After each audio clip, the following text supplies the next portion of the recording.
Hi, welcome to my railroad. You'll come through the same door when you come to the 2018 National Convention here in Kansas City and visit my railroad, I hope.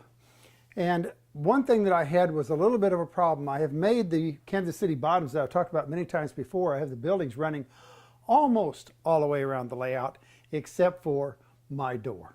The door is gorgeous. It's a present from a friend of mine in Louisville, Kentucky, and I really don't want to paint it. It's mahogany, it's gorgeous.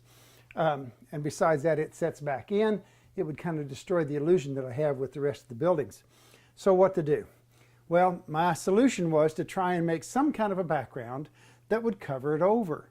And I wanted it to be automatic. I didn't want it to really be too electronic or motor controlled. I just kind of wanted it to be controlled by you, the person coming in the railroad.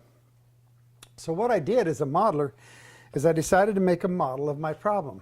And what I have here is I have my door. Here's my two buildings over here on the side. And then I have a grain elevator that sits back here behind me.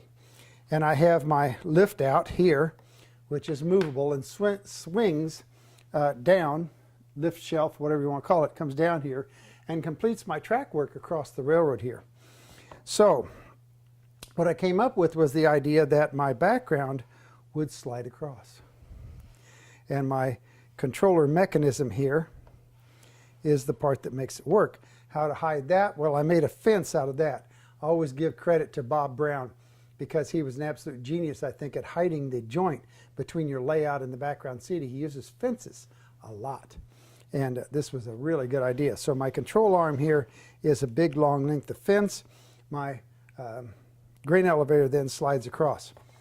So what did it look like in the final process? Well, I think it came out looking pretty good. I've got a catch here that holds everything in place so it can't accidentally fall on you.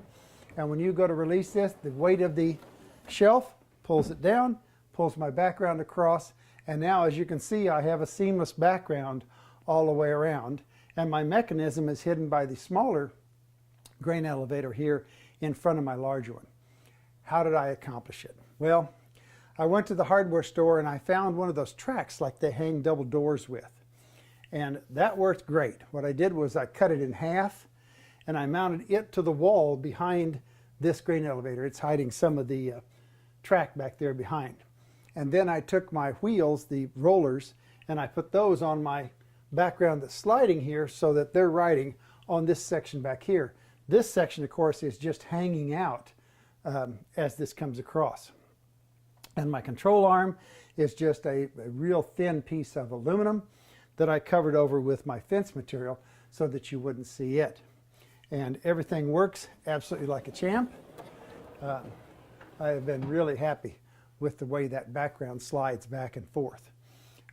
That's pretty much it. It's short and sweet, simple solution and a simple problem, thank goodness, and it worked pretty well. Thanks for watching, and we'll hope to see you in 2018 here in Kansas City, Missouri.